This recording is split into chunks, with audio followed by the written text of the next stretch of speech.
Hi, I'm Barry Groh. I'm from Ankeny, Iowa, working at the print shop and museum at Pioneer Museum at the Iowa State Fair. If you want to just roll that back, that'd be great. Thank you.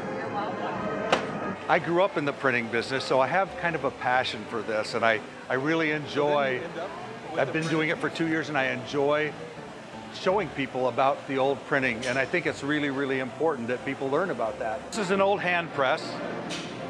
It's about 160 years old, Civil War type of thing. At that time, when there each town had a newspaper, they would hand set individual letters to create the front page of their newspaper, and it took a long time to be able to do that. Once they got that done, they would put ink on it, put paper on it, put the pad for even pressure over the top of it. So if you think about, if you lived in a community with 500 subscribers, you had to do that 500 times. And then when you were all done with the 500 times, you had to take all your individual letters, put them back in the drawer, and then reset for the back side of that page. So very, very time consuming. This puts the pressure on it. Okay. Vintage printing is amazing. It's kind of a dying culture.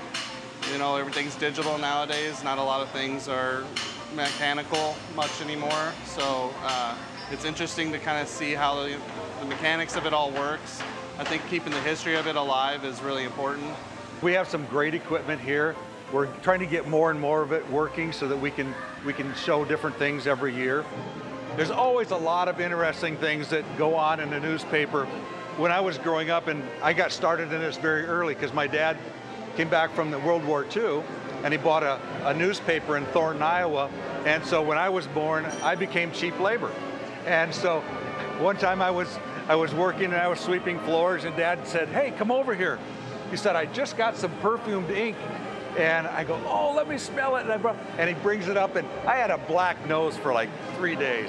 I like the older stuff, like all the history. It's nice, you know? It's like where we all came from and how everything has changed over the years.